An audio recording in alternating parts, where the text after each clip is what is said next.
Hello everyone, welcome back to Mamuni's kitchen. আজকের পর্বে আমরা আপনাদের দেখাবো কিভাবে মুরগির গিলা, কলিজা, চামড়া রান্না করতে হয়। চলুন দেখে আসি রেসিপিটি তৈরি করতে যা যা লাগবে। এখানে আমার 1 কেজি মুরগির মতো আপনার পাও, গিলা, কলিজা, চামড়া নেওয়া আছে।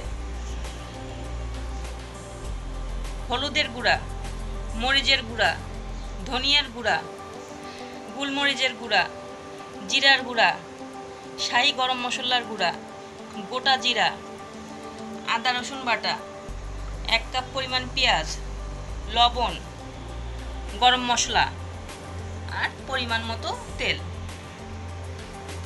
এখন একটি ফ্রাই প্যান গরম করে আমার মতো তেল দিয়ে দিচ্ছি।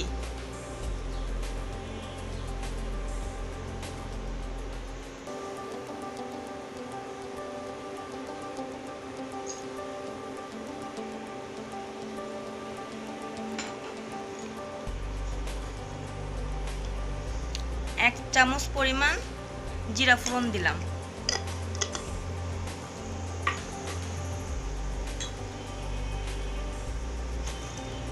তিনটি তেজপাতা,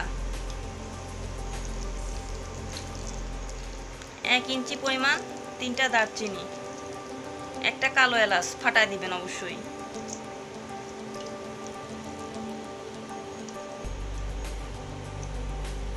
তিনটা সাদা এলাচ, এগুলো ফাটাই দিছি আমি।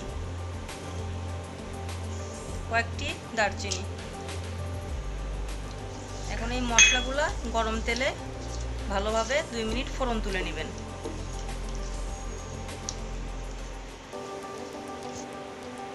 ফোড়ন তুলে নেওয়ার পরে আমি কিছু পেঁয়াজ কুচি দিচ্ছি।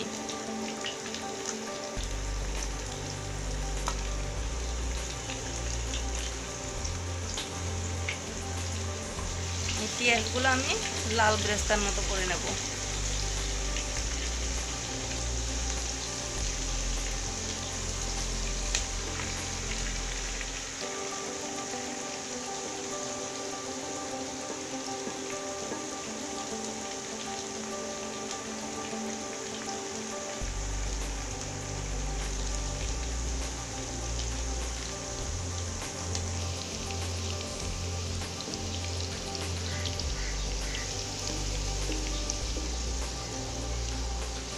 আমাদের পেঁয়াজগুলো প্রায় লাল হয়ে আসছে।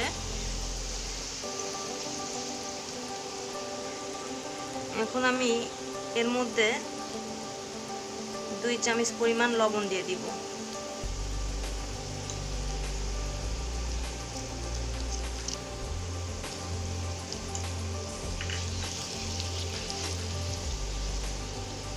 লবণ দিয়ে আদা রসুন দিলে আদা রসুন বাটাটা তেলের মধ্যে ছেড়ে না।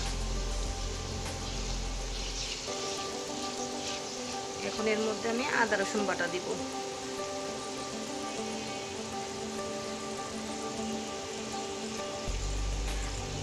তিন টেবিল চামচ।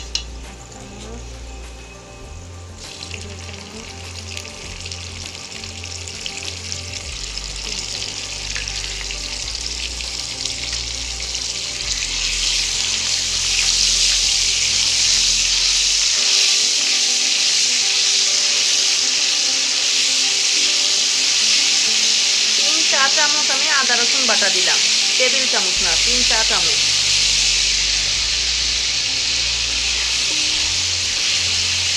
এখন আমি আদা রসুনটাকে 2 মিনিট কাঁচা গন্ধ যাওয়া পর্যন্ত একটু কষায় নেব। আমার আদা রসুনটা কষানো হয়ে গেছে 2 মিনিট। এখন আমি একটু পানি দিয়ে দিচ্ছি। এখন আমি গুঁড়া মশলা দিব। তেলের মধ্যে গুঁড়া মশলা দিলে গুঁড়া মশলাগুলো পুড়ে যায়। এই কারণে গুঁড়া মশলা দেওয়ার আগে অবশ্যই আপনারা পানি দিয়ে নেবেন।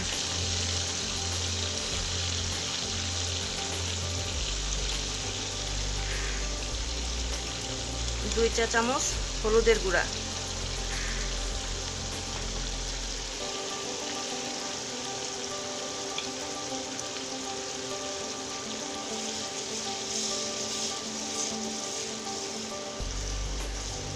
গরম মশলা, সব মশলাগুলা একটা করে দিবেন আর একটা করে নাড়া দিবেন। মরিচের গুঁড়া দিচ্ছি 3 চামচ।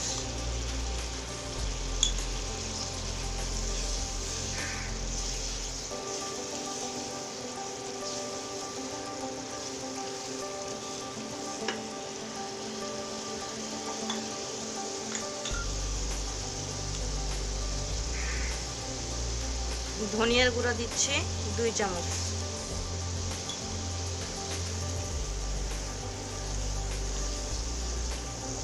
এখন এই মশলাগুলো আমি 5 মিনিট কষায় নিব।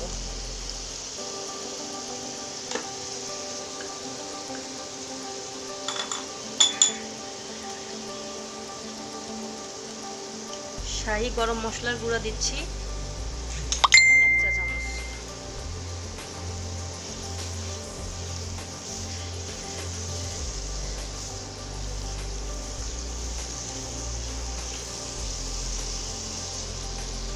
ভালোভাবে নেড়েচেড়ে কষিয়ে নিন।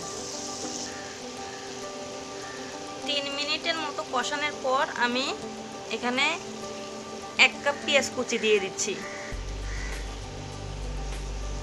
কারণ মুরগির চামড়া গিলা কলিজা রান্নাতে একটু পেঁয়াজ বেশিই লাগে।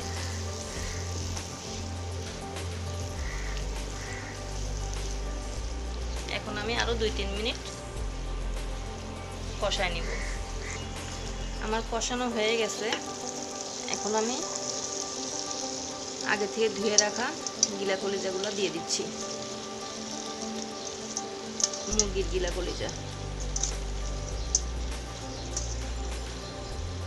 কলিজাটা আমি একটু পরে দেব, কারণ কলিজাটা এখন যদি দেই তাহলে কলিজাটা গলে যাবে মাংস কষাতে কষাতে।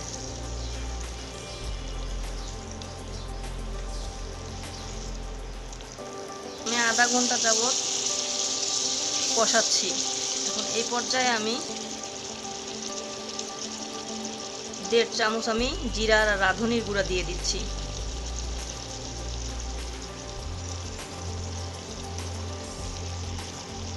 আর দিয়ে দিচ্ছি 1 চামচ গোলমরিচের গুঁড়া। আপনারা ঝাল কম খাইলে একটু কম দিবেন গোলমরিচের গুঁড়া। আমরা ঝাল বেশি খাই, তার জন্য একটু গোলমরিচের গুঁড়া বেশি দেই। আর রান্নাটা সবসময় আমি একটু সময় নিয়েই করি, কারণ রান্নাটা যত বেশি কষাবেন রান্নায় তত স্বাদ আসবে।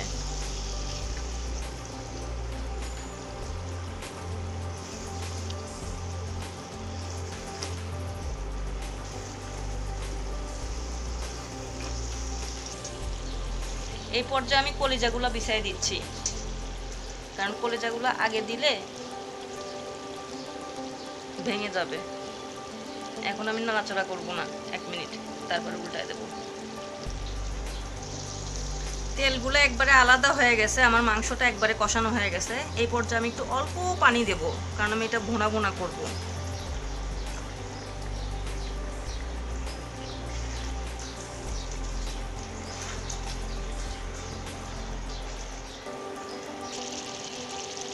সো ভিউয়ার্স, রেসিপিটা কেমন লাগলো অবশ্যই আমাদের জানাবেন। আর আপনারা সবাই বাসায় ট্রাই করবেন এবং খেয়ে দেখবেন কেমন লাগে। যদি ভালো লাগে আমার রেসিপিটা, তাহলে অবশ্যই লাইক, শেয়ার, কমেন্টস করবেন এবং সাবস্ক্রাইব করে আমাদের পাশেই থাকবেন। ধন্যবাদ।